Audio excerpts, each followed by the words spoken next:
সম্মানিত দর্শক শ্রোতা, আসসালামু আলাইকুম। আজকের বিষয়, সব রাজনৈতিক দলেরাই তো খেয়ে মোটা তাজা হয়েছে। কিংস পার্টিরা খাইতে খাইতে এখন রোড পর্যায়ে চলে গেছে। সে বিষয়ে সংক্ষেপে আপনাদের সাথে শেয়ার করছি। জাতীয় নাগরিক পার্টি, আপনারা নাম শুনেছেন। এই সমন্বয়কারী বৈষম্য বিরোধী ছাত্ররা, যে সংগঠনটা, যে রাজনৈতিক দলটা ক্ষমতা থাকাকালীন অবস্থায় প্রধান উপদেষ্টার ছত্রছায়ায় এই রাজনৈতিক দলের আত্মপ্রকাশ ঘটেছে।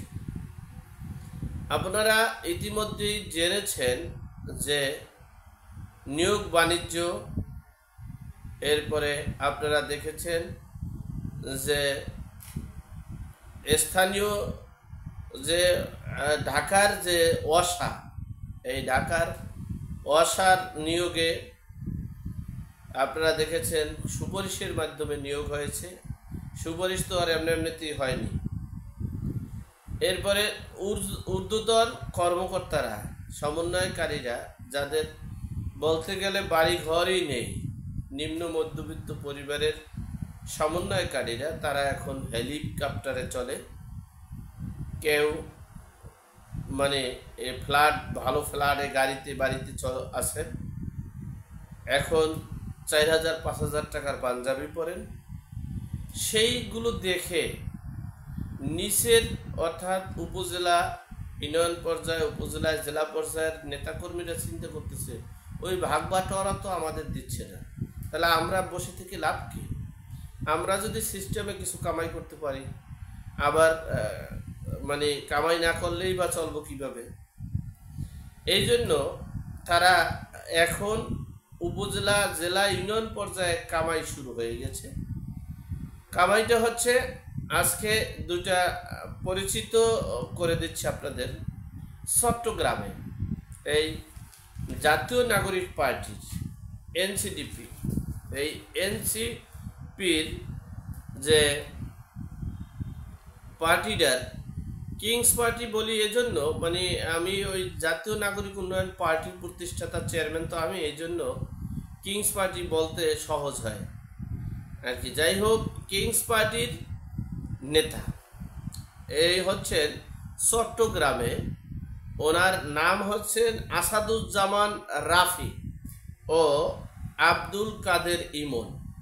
এই দুইজন কিংস পার্টির নেতা। তারা গ্রামের এই ফুটপাত, রাস্তার যে ফুটপাতে যারা ব্যবসা বাণিজ্য করছে, তাদের কাছ থেকে চাঁদা তুলতেছে।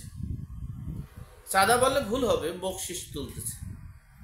সেই বকশিস তোলাকে কেন্দ্র করে এলাকার লোকজন ধরে গণধোলাই দিয়ে থানায় দিয়েছে, থানাওয়ালারা জেলে দিয়েছে। দেশে এখন তোলপাড় শুরু হচ্ছে। আমি একটা ভিডিও আলাদা করতে চেয়েছিলাম, কিন্তু একসাথেই করলাম। আর বাংলাদেশ প্রতিদিন পত্রিকায় আসছে, ওয়ার্ড প্রশাসক নিয়োগে সিদ্ধান্ত হয়নি। অর্থাৎ এই ওয়ার্ড প্রত্যেকটা, এই যে ওয়ার্ড যে প্রশাসক, এটা নিয়োগ করবে 150,000 কোটি টাকা। এই নিয়োগে টাকা আসবে, চলে সেই 50 কোটি টাকা, 50 কোটি টাকা আসবে। সেই বিষয়ে এই একটা তথ্য দিয়েছেন আমাদের স্বনামধন্য সাংবাদিক ইলিয়াস সাহেব। যাই হোক, এখন সর্বোপরি কথা হচ্ছে, যেই জাতীয় নাগরিক পার্টি যারা সমাবেশে, বক্তব্যে, অনুষ্ঠানে বলছে যে এক দল খাইছে আর এক দল খাওয়ার জন্য অপেক্ষায় আছে, চাঁদাবাজি, লুটপাট, নৈরাজ্য, দখলবাজি, তাদের সকল কিছুর সাথে তারা সম্পর্ক। তাহলে এই প্রসার আর চালিয়ে যাচ্ছে কিংস পার্টি। আপনারা বিশেষ করে দেখেছেন এই সার্জিস সাহেব, হাসনাত আবদুল্লাহ, এরপরে এই নাহিদ ইসলাম, তারা সবসময় বলতেছেন যে এই গতকালকের মিটিংয়ে কুমিল্লাতে বলছেন কোনো চাঁদাবাজির ঠাঁই হবে না, কোনো দখলবাজির ঠাঁই হবে না, কোনো লুটপাটকারীর ঠাঁই হবে না।